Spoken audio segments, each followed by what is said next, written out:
Bonjour à toutes et tous et bienvenue dans Femmes Corpo, le podcast vidéo pour toutes celles qui naviguent dans le monde du business. On est 3 entrepreneuses et on a voulu s'intéresser aux femmes corpo. Vous savez, les femmes corporate, ces femmes qui naviguent à l'intérieur des systèmes, qui se font une place dans leur comex ou au dernier étage de leur tour et qui font bouger les choses, qui font avancer les lignes de l'intérieur, depuis l'intérieur des systèmes. Mais la question, c'est pourquoi on a voulu s'intéresser aux femmes corpo. Pendant 4 mois, avec Julia et Flora, on est au cœur de Paris dans une résidence Covivio pour réfléchir à l'avenir du travail. Et comment réfléchir à l'avenir du travail sans porter une attention particulière à la place des femmes dans cet environnement? Parmi les thématiques qu'on va aborder, il y a par exemple, quels sont les avantages d'une vie corpo? Ou encore, est-ce que c'est possible d'avancer dans un environnement si codifié? Au travail, l'habit fait-il le moine? Est-ce qu'on doit dire tout haut ce que tout le monde pense tout bas? Est-ce qu'on peut être vraiment soi-même au travail? Ou comment on obtient ce que l'on veut? Ou encore, comment conjuguer vie de travail et vie de famille? On va donc recevoir plein de femmes corpo, talentueuses, engagées, militantes, qui vont répondre à toutes nos questions et surtout nous donner des conseils pour naviguer en entreprise.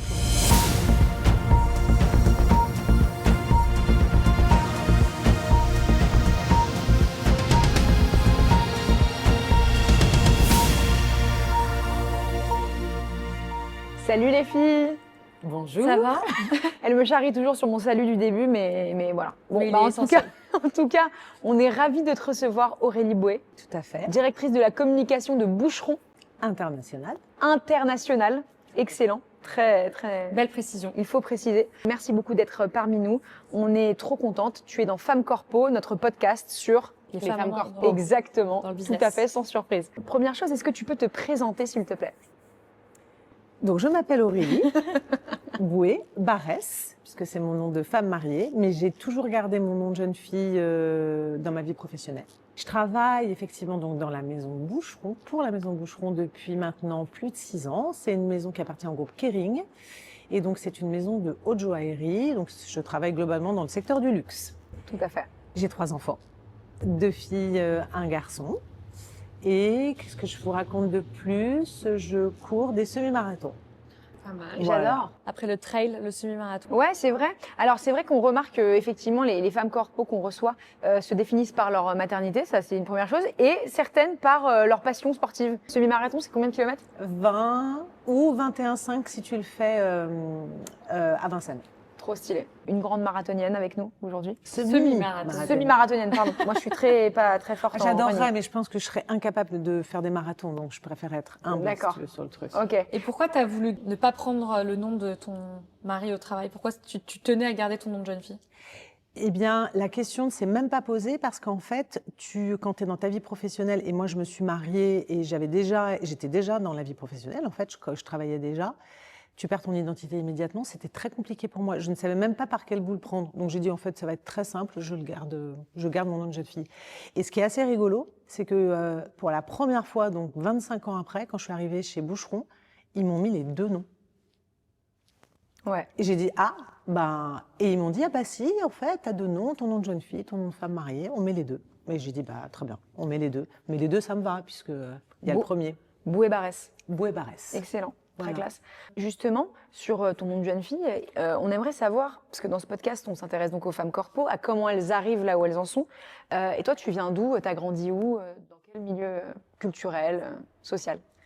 Moi, je suis née à Paris, je viens de Paris, j'ai vécu à Paris, enfin voilà, je suis parisienne. Ok. C'est très simple. De quel arrondissement? Alors, je suis née dans le 11e et je vis dans le 5e. Excellent. Voilà. Et je vis dans le 5e depuis 25 ans. Ok. Donc voilà, j'ai toujours vécu dans le 5e en fait. J'adore cet endroit. Bref, ma famille habitait 13, 14, 5. Voilà, j'ai pas bougé.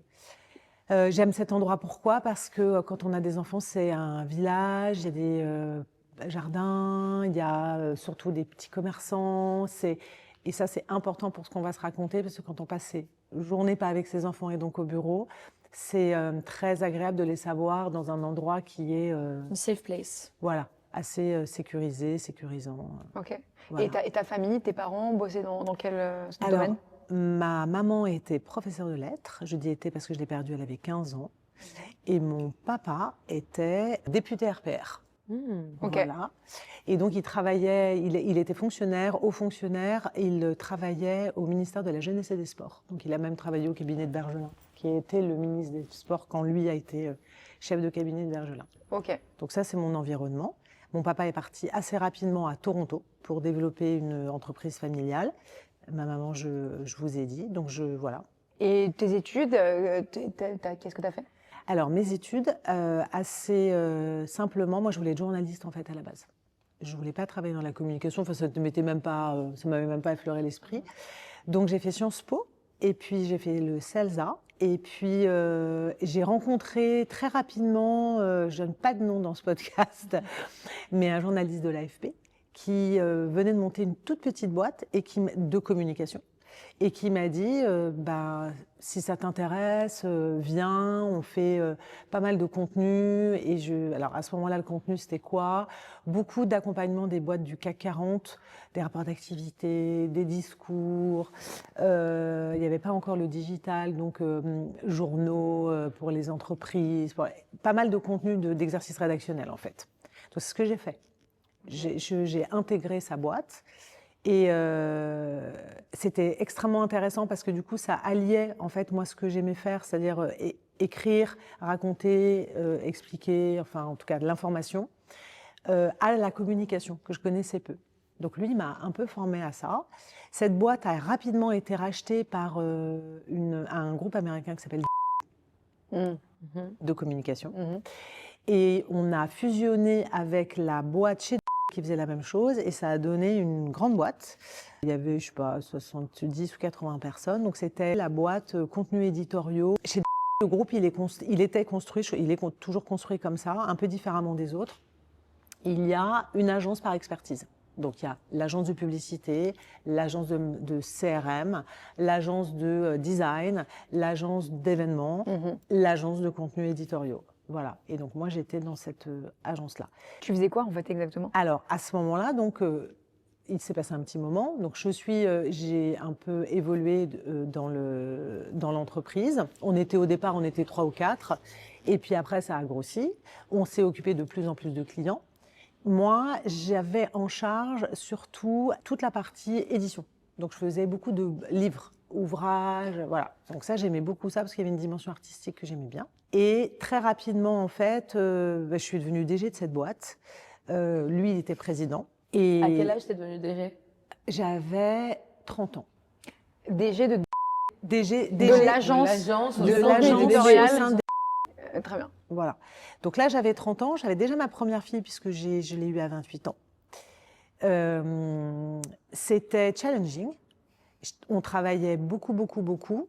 Je culpabilisais énormément. Ah ouais. Ouais. Bah ouais. Et c'était intéressant.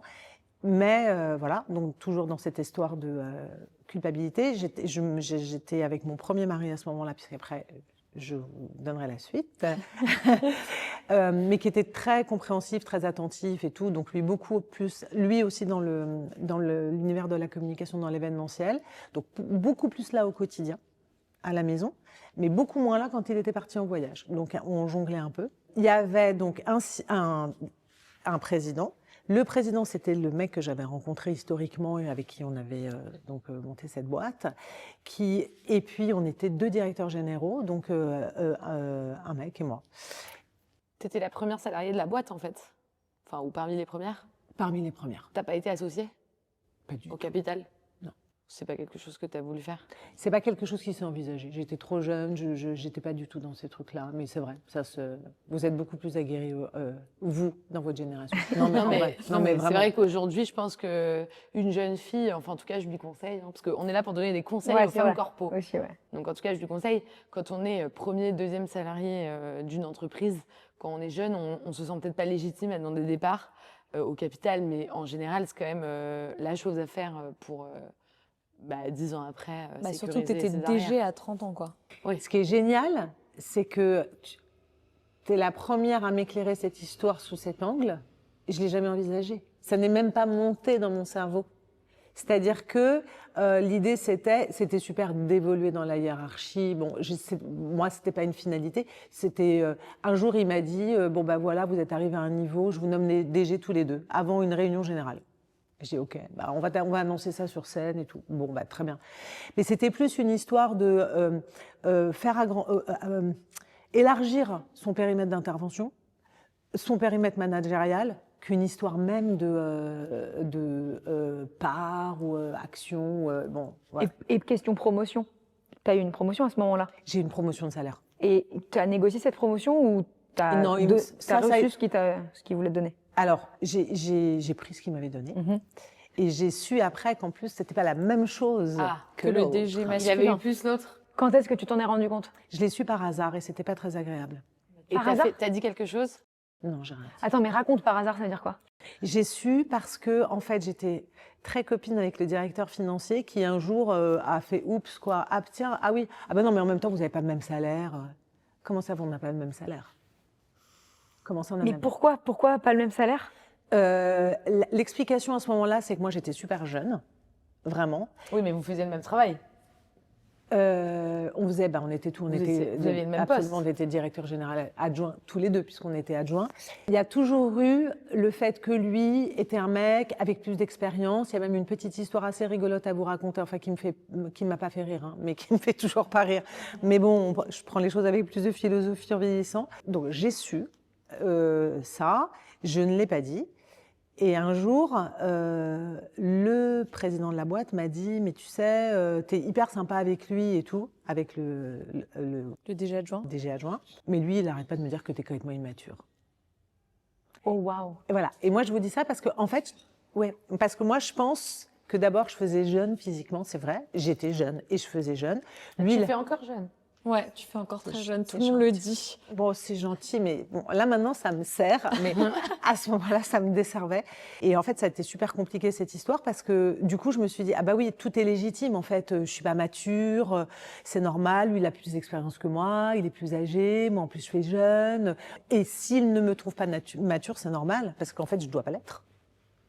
Et il y avait tout ce truc-là, en fait. C'est une vraie remise en question, en fait. Alors que presque même pas une remise en question. Je m'étais dit, c'est ça. En fait, moi, j'étais contente qu'on m'ait nommé DG, mais je le revendiquais pas. Un jour, je me dis, c'est super. tu n'avais Ok. pas de syndrome de l'imposteur. Tu te disais pas, Mais trop bizarre si, que je sois Ça DG va à ensemble 30 parce ans, que hein. si elle considérait vrai que l'autre DG dise qu'elle était immature, c'est qu'elle-même se sentait, enfin, Pas à sa c'est place. lié avec un syndrome de Totalement l'imposteur.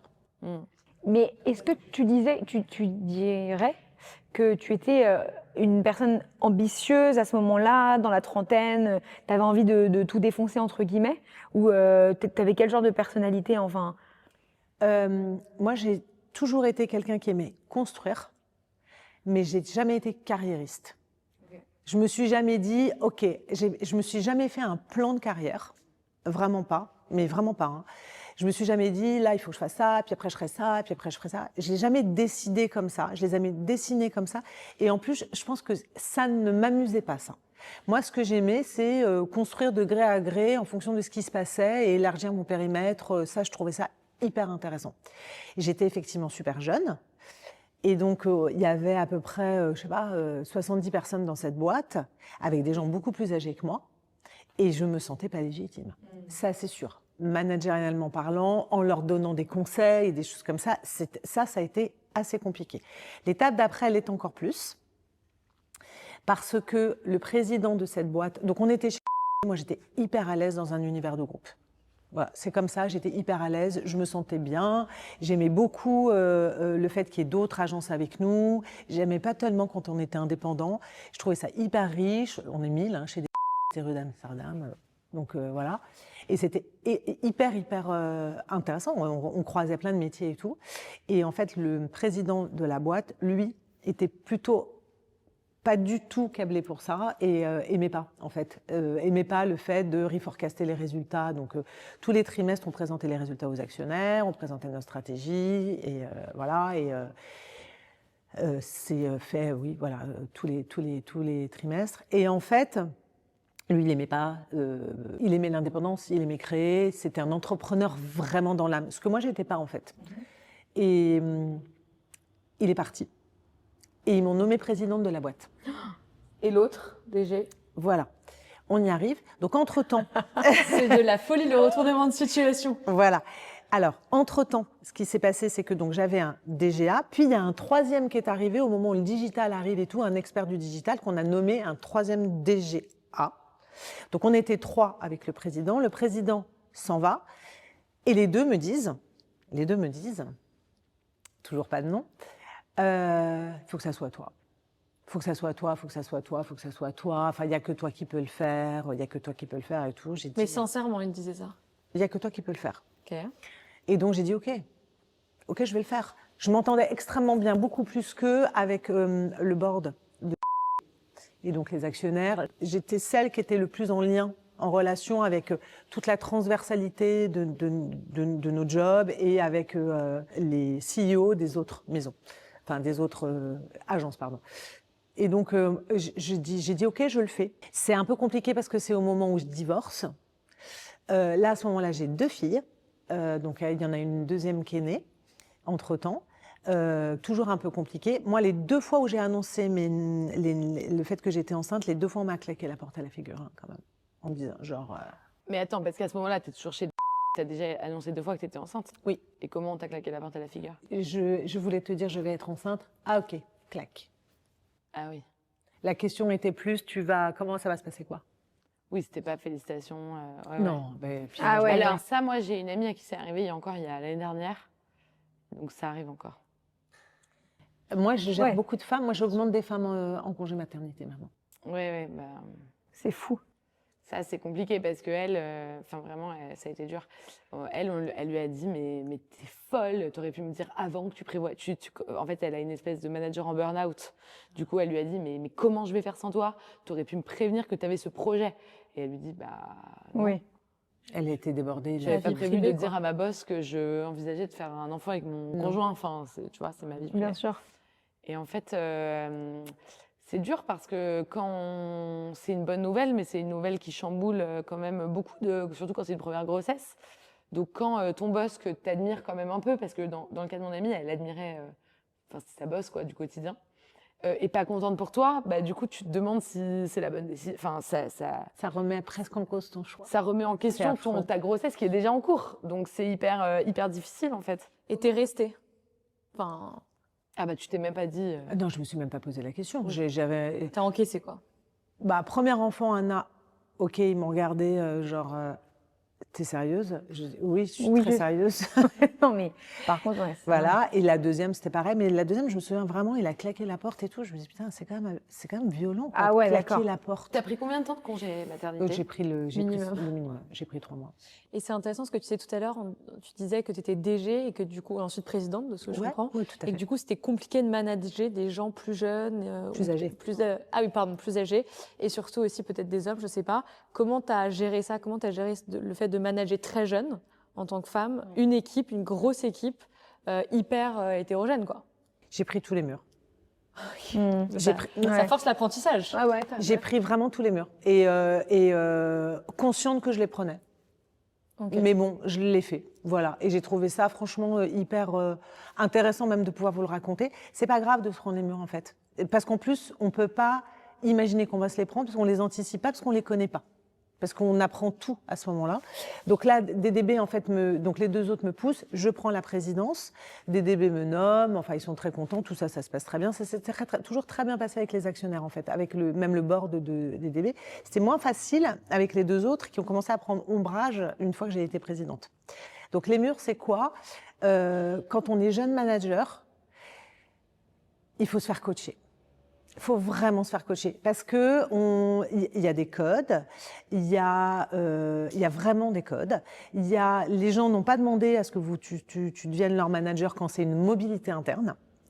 Alors ça, c'est la deuxième chose qui est compliquée, c'est la mobilité interne, parce que d'un seul coup, tu étais là, puis tu es là, et puis pour quelle légitimité fait que quoi, en fait. Tes collègues au même poste. Comment Alors tu les les collègues au mobilises? même poste, comme ils m'avaient dit, Ouais. c'est toi, bon, c'était quand même réglé, mais ceux qui étaient en dessous, mais en fait, elle était DG, comment ça se fait qu'elle est présidente, enfin bon, voilà.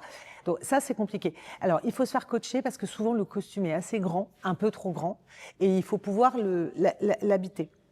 Et il y a le premier travers, c'est trop directif. Très, très directif.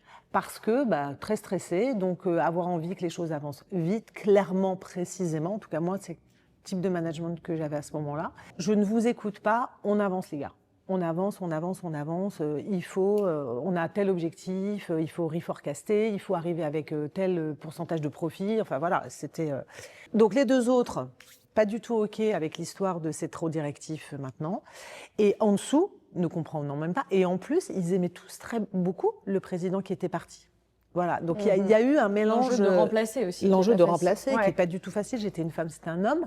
Il était très charismatique, volubile, très dans le discours. Je suis tout l'opposé. Je suis très dans il faut la tâche, le résultat, l'efficacité. Donc là, waouh. Bon voilà. Donc là, ça a été. Donc j'ai fait un acte hyper fort. Avec le premier DGA, je l'ai eu en entretien d'évaluation du coup. Qui était donc ton co-DG qui était mon co-DG à l'époque et qui m'avait demandé de devenir sa présidente. Ouais. Et je l'ai évalué et je lui ai dit, il me dit, tu vas m'augmenter de ça, on va faire comme ça, enfin genre petit arrangement entre amis là. Et je lui dis oui, si tu arrêtes de me pourrir ma réputation dans l'entreprise. Droit dans les yeux. Excellent, ça. OK. Et là, il m'a dit, mais comment ça? Je lui ai dit, tu t'arrêtes, tu évolueras, tu t'arrêtes pas, tu n'évolueras pas. Bah ouais. Déjà, Bah non, culot mais on veut, oui. légendaire. Sans filtre. Bah plutôt faire, Sans filtre. en vrai. Et qu'est-ce qu'il a dit? Il était abasourdi. Mais ça a créé un précédent de... Bah oui, de En fait, rupture. elle a de l'autorité. Pas de respect, mais je pense de autorité, de OK, vous avez dit ça se passe comme ça, c'est fini. Donc il y a eu ça. Il y a eu beaucoup de messes noires de leur côté, genre elle n'y arrivera pas, elle ne sera pas capable de le faire et tout. Et je les ai convoqués un jour à dîner et je leur ai dit, en fait, stop, vos histoires à droite, à gauche, vous m'avez demandé de le faire, je le fais, je l'assume, je me prends toute la responsabilité du truc, ça suffit. Donc vous êtes content, tant mieux, vous n'êtes pas content, hop. Chut. Question. Je me suis rendu compte que quand on se prend des décharges d'agressivité ou qu'on apprend des choses pas très agréables, qu'on a les oreilles qui sifflent ou quoi, ça rend soi-même un peu agressif ou aigri, ou en tout cas ça fait développer des mauvais sentiments. Et d'ailleurs, on dit souvent de femmes corpo, de très haut niveau, de femmes puissantes, qu'elles sont très dures, etc. Comment toi tu fais pour décharger cette énergie un peu négative que tu vois, et pas la répercuter. En fait, il y a le truc un peu dur, c'est t'entends un truc chiant de ton DG et hop, tu vas voir ta stagiaire et tu lui parles mal, tu vois. C'est un truc un peu naturel de management. En fait, tu te prends une charge négative et hop, tu la décharges sur quelqu'un d'autre. J'ai vu ça dans plein d'entreprises. C'était pas tout à fait la même chose. Moi, du coup, j'étais très bien accompagnée et par mon ex-mari et par mon mari, qui, lui, travaillait, donc était vice-président d'une agence, et finalement, il m'a coaché, en fait, sans le savoir, ou on l'a pas. Je parlais beaucoup avec lui des situations, et il arrivait à me dire, attends, ça c'est normal, ça ne l'est pas, en fait. Et ça, c'est vital. Tu avais un baromètre. Oui, alors tu vois, et même plus qu'un baromètre, quelqu'un qui te dit attends, tu ne peux pas les laisser faire comme ça, ou tu peux les laisser faire, ou attends, c'est pas possible, le statut d'un président c'est ça, ils sont en train de te marcher dessus, enfin, tu vois, quand même te réguler sur ce qui est normal ou pas, parce que tu perds un peu pied avec la réalité. C'est pour ça que je dis, premier et meilleur conseil, il faut se faire coacher. Mais vraiment, vraiment se faire coacher. Enfin, il faut avoir une entreprise qui te le paye, parce que... Ou même se le payer. Et ouais, c'est hors de prix les coachings. Et il y a une des femmes corpo qui m'a dit en off, je dirais pas laquelle, que elle voulait se faire coacher, mais que son patron voulait lui imposer un coach, et que en fait elle se méfie parce qu'il y a des coachs qui sont des indiques. Enfin, Ah bon? Bien sûr, ils parlent avec le patron, Non. puis ils coachent la femme corpo et ils font communiquer quoi. Enfin, Ah voilà. ouais, d'accord, ok. Donc c'est quand même dingue qu'on en soit encore là, parce qu'un coach c'est un peu comme un psy. Oui. C'est dingue qu'il n'y ait pas un espèce de secret professionnel qui signe un Bien papier sûr. ou tu vois. De déontologie, ouais. Voilà, de dire votre boss saura pas un mot de ce que vous me dites, parce que par exemple vous dites au coach j'envisage de partir de l'entreprise, il le répète, votre boss vous donne pas votre promo, enfin voilà. Il y a des gens qui, en plus, tu as tout à fait raison, je vois ça même, alors pas dans mon entreprise, parce que dans mon entreprise, il y a une règle, c'est qu'on choisit son coach. Alors, il nous donne des noms, des adresses, parce que tu peux ne pas connaître, mais tu peux aussi venir avec la personne que tu veux. Donc là, il n'y a pas... Et en général, quand tu viens avec la personne que tu veux, c'est pas une pro-entreprise. Mais je vois dans des jeunes personnes qui sont coachées, parce qu'elles ont du potentiel et qu'on veut les emmener plus loin, qu'elles le vivent souvent comme une punition. Elles le vivent souvent comme « Ah, vous voulez me virer ». Qui pour moi est... Je comprends pas. Je vois... Moi, on me dit demain, Juliette, tu vas te faire coacher. J'avoue, je me dis, merde, il y a un problème. Est-ce que je suis à la hauteur? Alors, certes, je me dis, c'est super sympa qu'il le fasse, mais évidemment que tu penses, parce qu'on est français et en plus de ça parisien, au côté un peu négatif, de se dire, s'ils veulent me coacher, c'est qu'a priori, je suis pas à la hauteur. Faut qu'il y ait une bonne communication de cette action-là, quoi, on va dire. Bien sûr. Mais ça coûte cher à l'entreprise. Du coup, tu investis pas dans quelqu'un dont tu veux te séparer. Ouais, c'est ça aussi. En vrai, ils ont juste peur des coachings de dernière chance. Je sais que ça existe dans certaines entreprises où tu mets un coach, sous-entendu coach de dernière chance. Donc c'est un peu dur. Okay. Mais je trouve qu'un des points communs et que Aurélie nous rappelle par rapport à d'autres femmes corpo, dont certaines qu'on a accueillies aujourd'hui, c'est à quel point son entourage est une force pour avancer et pour justement se prendre tous les murs dont tu parles, et notamment la force de l'être avec qui on partage notre vie, qui va être un soutien et qui va être quelqu'un qui va nous pousser et justement trouver cet équilibre et ce baromètre pour savoir nous tirer vers le haut, quoi. Ouais, le conjoint, c'est central, ouais, c'est ce que tu disais, quoi. C'est en vrai fondamental. Ouais. Et pas le conjoint parce qu'il est présent et qu'il va s'occuper des enfants. Le conjoint parce que on a des niveaux de conversation qui font que il donne le bon conseil au bon moment, quoi. Et en plus, comme il nous connaît super bien et qu'on est complètement celle qu'on est, parce qu'on n'est pas toujours complètement celle qu'on est en entreprise, et c'est normal, il donne le meilleur conseil. Le meilleur conseil pour la personne profonde et pour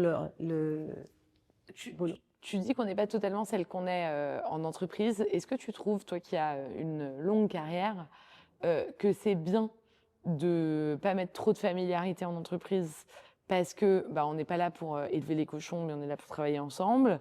Ou est-ce que au contraire, c'est bien parce que nous, tu vois, on est amis en plus de travailler ensemble. On a tendance à beaucoup travailler avec des gens avec qui on a on tutoie. Enfin, moi, je tutoie 100% des gens de ma vie professionnelle. À part peut-être mon banquier, mais autrement. Non, mais tu vois, voilà. Est-ce que tu crois que cette familiarité nouvelle qui émerge, elle est meilleure pour le business ou pour le bien-être dans le business, ou au contraire, c'est bien d'avoir un peu des distances parce que le monde pro, c'est pas le monde perso? Je pense que ça dépend complètement des entreprises parce que les modèles d'entreprise que vous montez, c'est fondamental que vous soyez une. Il n'y a même plus de frontières entre le perso, le pro, tout ça.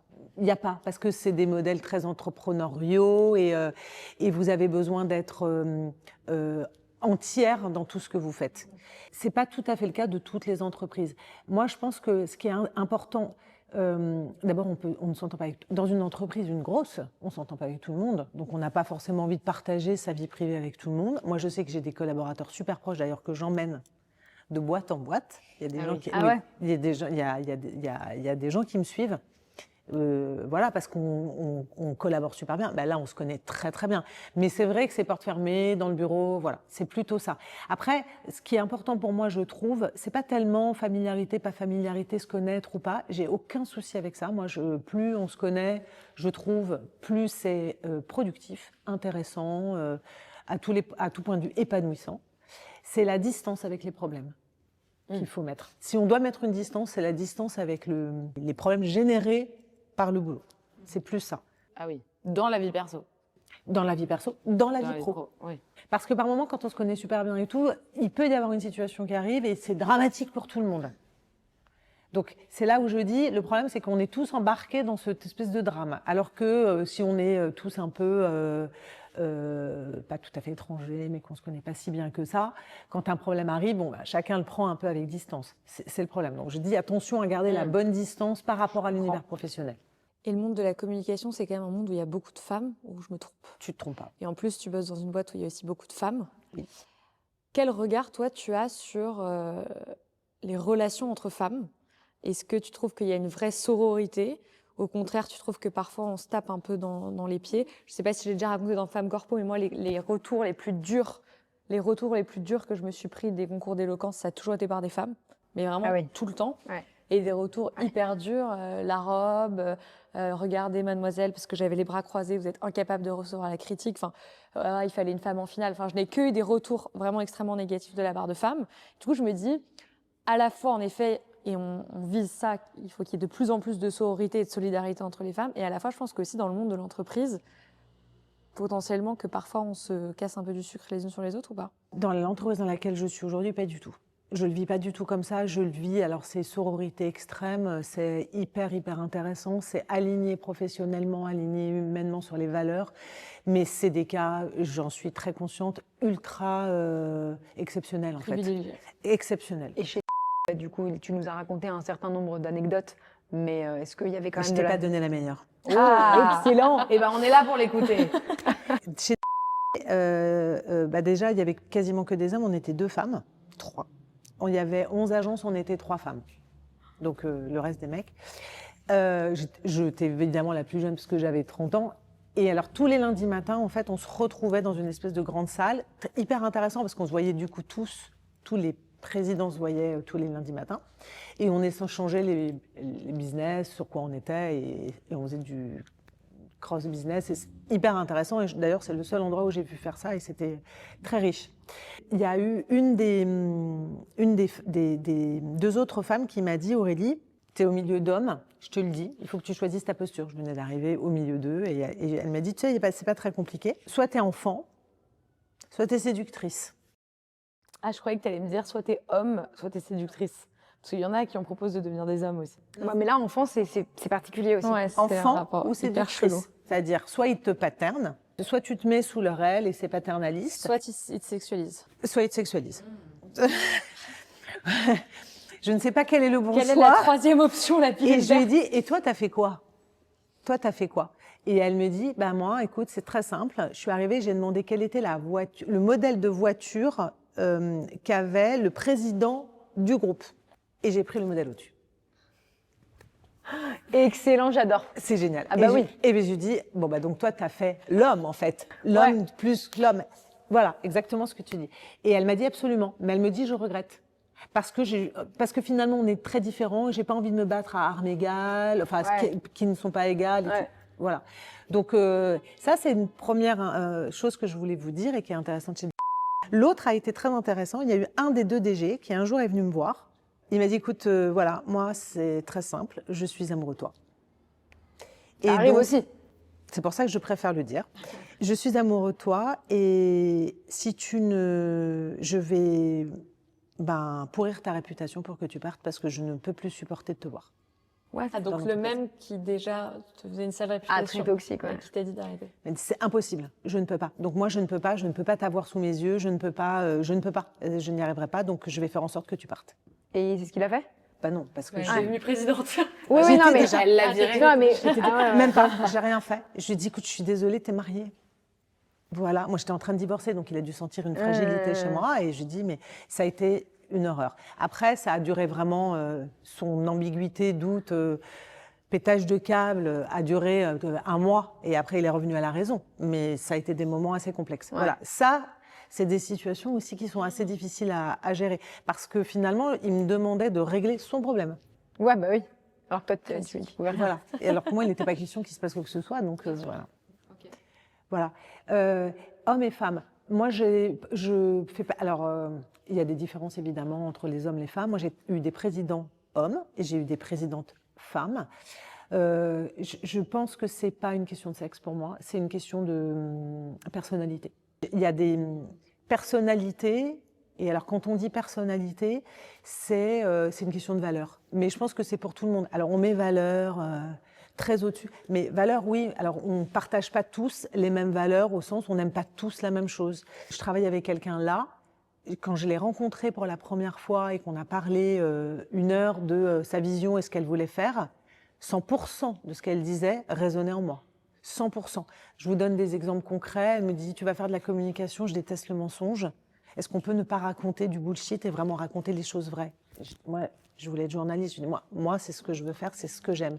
Et ça, j'adore. Et jusqu'à aujourd'hui, je vois que c'est très profond parce que dès qu'il y a des situations un tout petit peu ambiguës, pas très claires et tout, elle clarifie tout le temps. Et moi, je suis comme ça aussi. Donc, je pense que ce qui est important, c'est surtout pas en tout cas pour moi, ce que j'ai vu, et c'est le conseil que je peux donner parce que c'est pas les choix que j'ai faits précédemment, mais se dire, attends, en fait, il faut vraiment que tu ailles choisir pas le poste le plus intéressant, mais l'endroit où, en fait, tu vas partager la même pensée, les mêmes choses, les mêmes manières de voir, même si on est différents sur plein de choses. Voilà, ça, je pense que c'est hyper important, et moi, c'est ce que j'ai vu, en fait, dans la différence et c'est le meilleur conseil que je puisse donner. Regardez exactement comme quand vous rencontrez un mec, exactement, si c'est pas à 180 degrés de ce que vous êtes. Le job est super, le salaire est super, le bonus est super, on a des parts, c'est génial, c'est magnifique, c'est sûr. Mais est-ce que les gens qui vont administrer tout ça et avec qui on va être au quotidien, ça match? Ouais, c'est marrant que tu dis ça parce que moi, au début de ma vie pro, j'étais salariée et je m'étais jamais posé la question d'un autre modèle parce que pour moi, je voulais faire ce que je faisais, mais je m'étais pas posé la question du comment. Et en fait, à l'école, on nous apprend beaucoup, tu veux faire quoi comme métier? Donc, on ne dit pas tu veux quoi comme quotidien. Est-ce que tu veux travailler avec 5 personnes ou avec 500 personnes? Est-ce que tu veux un travail manuel ou est-ce que tu veux être assis? Est-ce que tu veux, est-ce que ta priorité c'est tes collègues ou est-ce que c'est... Et c'est vrai qu'aujourd'hui, je vois autour de moi, quand tu demandes à tes amis, par exemple, comment ça se passe ton travail, t'en as qui vont te raconter à quel point leurs collègues sont sympas, t'en as qui vont te raconter à quel point il y a du télétravail et c'est pratique pour eux. Enfin, c'est pas forcément... Les critères sont pas les mêmes. Voilà, on n'a pas tous les mêmes critères, mais surtout les critères, c'est pas forcément le job que tu fais. C'est beaucoup de choses autour. Donc, je pense qu'il y a un truc aussi dans la transformation du travail qu'on vit aujourd'hui, de plus s'aligner sur quelle journée on a envie de passer. On a eu une femme corpo qui nous a dit moi, mon indicateur, c'est de me lever le matin avec plein d'énergie. Voilà, c'est plus ça que de se dire je veux telle profession, quoi, ou telle fiche de poste. J'ai des filles, et j'ai des filles qui, en fait, me renvoient des choses comme ça. Et je suis tellement OK, en fait. Elles me renvoient je voulais être avocate, mais finalement, c'est peut-être pas la vie que je veux avoir. Et je lui dis, mais c'est extrêmement juste, en fait. Parce que tu choisis ce que tu dis, tu as commencé par choisir un métier, et là, tu choisis un quotidien, une vie, un quotidien de tous les jours. Et ça, c'est très nouveau, et je trouve ça hyper important. Et c'est marrant que tu parles de tes filles parce que du coup, je les connais un peu. Et je me demande, si elles nous regardent, on les embrasse, quel conseil, si tes filles t'écoutent là, qu'est-ce que tu as aimé leur transmettre, entre guillemets, sur ta vie pro, sur le rapport à la vie professionnelle? Qu'est-ce que tu as appris et qu'est-ce que tu as aimé leur transmettre? J'ai tellement culpabilisé. Mais je suis tellement contente aujourd'hui qu'elles sachent que c'est important plus que tout d'être indépendante. Mais plus que tout. Presque, c'est génial. Non, mais c'est génial parce que aujourd'hui, pour votre génération, c'est quasiment évident. Et je trouve ça génial. Ça l'est pas pour tout le monde. Pas pour tout le monde. Tant mieux. Non, mais tant mieux parce que... Disons-le fort. On a encore des conseils à vous donner. Mais pour nous, ça l'était pas. Pour nous, ça l'était pas. Pour nous, on nous claque la porte quand on est enceinte. Pour nous, du coup, c'est des plafonds de verre, ou alors c'est des DG qui ont des salaires plus importants. C'est pas évident du tout, en fait, d'être une femme qui travaille avec rentrer tard le soir, pas trop les voir, maman t'es encore pas là ce soir. Enfin bon, voilà. Ou même des amnésies totales sur des périodes de la vie parce que j'étais tellement pas là qu'elles se souviennent même pas. Enfin, c'est dur. C'est dur. J'ai un garçon aussi qui m'a dit, mais tu sais, il parlait de sa nounou, il me dit, c'est ma deuxième maman. Je dis, mais ne me dis pas ça, c'est quand même pas ta maman. Il me dit, je l'ai vue plus que toi. Ok, c'est pas grave. En fait, c'est pas grave. C'est pas grave parce que je sais que je leur ai donné, j'ai eu, donc comme je vous l'ai expliqué, une vie au sentimental aussi, avec des roller coasters, et notamment donc, divorcée, remariée, eu un autre enfant et tout. Et en fait, ce qui est important là-dedans, c'est que je n'ai jamais eu peur de quitter un homme ou de ne pas retrouver un homme, parce que ça n'a rien changé dans ma vie, en fait. Je pouvais leur donner exactement le même niveau de vie, je pouvais faire les choix que je voulais, et j'étais d'une extrême liberté. Et je sais qu'il y a beaucoup de femmes qui restent parce qu'elles n'ont pas le choix, en fait. Et ça, pour moi, c'est le truc le plus important que j'ai envie d'apprendre à mes filles ou à toutes les femmes. Mais si ça peut te rassurer pour avoir eu une maman qui travaille aussi beaucoup, après on comprend. En fait, c'est vrai que sur le coup, quand t'es enfant, t'as juste envie, comme tes camarades de classe, que ta maman, elle soit là le soir et qu'elle fasse les ateliers du samedi à l'école. Mais en fait, quand tu commences à bosser, quand tu commences à faire ta vie et que tu te rends compte que tu t'épanouis tellement dans ton job et dans ce que tu fais, tu comprends ta mère et tu te dis, mais que Dieu bénisse qu'elle ait fait ces choix-là et qu'elle ait pu avoir une carrière professionnelle et aussi à la fois être une maman géniale. Parce que je pense que c'est compatible, en fait, d'avoir des ambitions, de vouloir mener carrière et à la fois que ses enfants soient heureux. Moi, ce que je trouve dur dans l'époque, c'est d'être dans un temps de présence, que ce soit avec ses équipes, si on est une femme corpo qui manage, que ce soit avec ses enfants, parce que c'est aussi une forme de management, d'élever des enfants. Et je trouve qu'avec WhatsApp, les réseaux sociaux, le truc, tu vois, les mails en continu, etc., je trouve que c'est dur d'être toujours en présence de ce qu'on est en train de faire. Et c'est vrai, tu peux passer 1 heure par jour avec tes enfants, si c'est 1 heure de qualité, ça vaut 12 heures où tu es absente.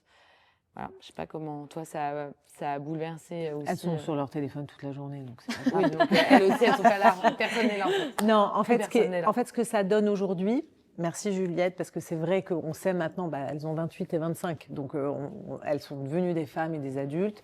Elles se sont jamais posé la question de travailler ou pas travailler. En fait, c'était évident pour elles. Elles aiment s'épanouir avec ça et tout. Donc, je sais que l'éducation silencieuse, à côté de ça, a été profitable pour les femmes qu'elles deviennent. Ce qui est top, c'est qu'on a des vraies conversations, mais des vraies conversations. C'est-à-dire qu'on peut se parler de boulot, on peut se parler de leurs problèmes, on peut se parler de leurs problèmes personnels comme professionnels. Et ça, franchement, nous, on est arrivé à un niveau de complicité génial. Et ça m'a fait souffrir plus jeune, mais là... No regrets. Non, pas du tout. Je le referai. Je le referai parce qu'aujourd'hui, mais même elle m'envoie des copines, elle m'envoie des copains et des choses comme ça. Et non, mais je trouve ça super parce que, parce que du coup, c'est utile. Et quel conseil tu donnerais justement à... Peut-être, allez, parce que tu as raconté l'anecdote, à une femme enceinte aujourd'hui, avec des gosses, qui se dit oh là là, est-ce que ça va me freiner dans ma vie, dans ma carrière, dans ma vie de famille? Est-ce que comment aborder ça dans le monde actuel, dans la société actuelle? Aucune concession. Alors l'enfant, c'est au-dessus de tout, en fait. Il n'y a pas de sujet. Enfin, je veux dire, il n'y a pas la vie professionnelle est plus importante qu'avoir un bébé. Enfin, le bébé, c'est ce qu'il y a de plus important dans une vie. Donc, il n'y a pas de sujet. Et ça, moi, tu te dis ça, les hommes comme les femmes? Hommes, femmes. Tu sais, en plus, nous, dans le groupe dans lequel je suis, carrément, on a allongé le congé paternité. Il y a quand même des priorités dans la vie dans laquelle on vit, la vie entière. Donc là, on se parle de corpo, mais on est des femmes corpo qui avons une vie entière. Et dans cette vie entière, en fait, les choix qui sont faits, après, ça dépend des femmes. Il y a des femmes qui n'ont pas envie d'enfants, ça, c'est autre chose. Mais pour les femmes qui ont envie d'enfants, c'est au-dessus de tout. Enfin, je veux dire, les boulots, on part, on change.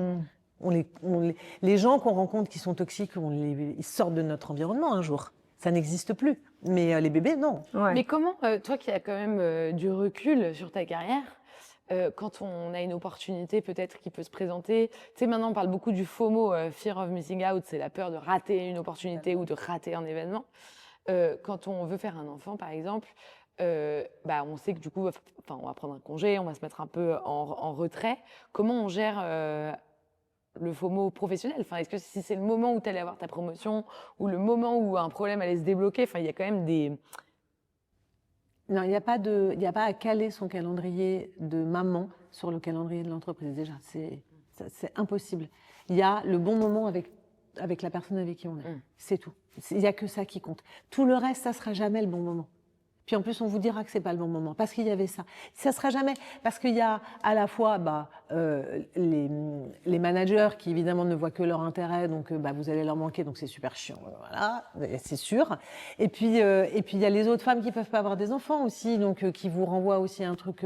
Non, le seul calendrier qu'on doit avoir, c'est son propre calendrier personnel. Il faut tenir ça parce que c'est le seul salut en fait. Et pour conclure.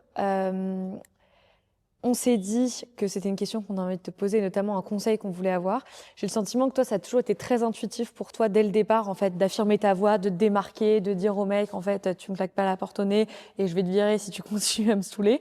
Ce qui n'est peut-être pas aussi intuitif pour toutes les femmes qui nous regardent et nous écoutent. Quel conseil pour conclure tu donnerais pour affirmer sa voix, se démarquer en entreprise et accéder à des postes de direction, par exemple, de communication? Je fais partie des gens assertifs, c'est-à-dire des gens qui sont capables de dire les choses. Il faut travailler ça. Ça se travaille, c'est pas inné. Moi, je ne suis pas née comme ça. Hein. Je ne me suis pas toujours dit, ça n'a pas toujours été simple et tout. Pour progresser, avancer dans la vie, avant même de savoir dire les choses, il faut travailler. Faut être bon dans ce qu'on fait, en fait. Parce que, homme ou femme, hein, il faut être bon dans ce qu'on fait, il faut acquérir l'expertise pour laquelle on veut travailler. Alors, là, je sais pas, mais il faut être bon dans ce qu'on fait. Et quand on est bon dans ce qu'on fait, on est légitime. Et quand on est légitime, on peut tout dire. Parce qu'on est légitime. Et c'est fini. Voilà, donc c'est ça, pour moi, le meilleur conseil que je peux donner. J'ai toujours procédé comme ça. J'ai toujours dit, je bosse et après, je demande des augmentations. Je donne des résultats et après, je demande. Mais j'ai jamais fait l'inverse. J'ai jamais demandé. Il y a des femmes comme ça. Moi, je suis pas comme ça. Je demande pas pour après aller courir. J'ai pas assez confiance en moi pour ça, en fait. Tu cours déjà pas mal. Est-ce Le semi-marathon. La boucle est bouclée comme le trail avec. Et mes filles, elles font semi-marathon aussi. Et le marathon bientôt. Trop fort. Et le marathon bientôt. Trop la classe. Merci. Merci Aurélie, beaucoup. d'être venue. C'est C'était passionnant. Ouais, c'était trop bien. Merci de nous avoir confié tout ça. C'était très Ouais. précieux. Plein de bonnes histoires. Merci beaucoup.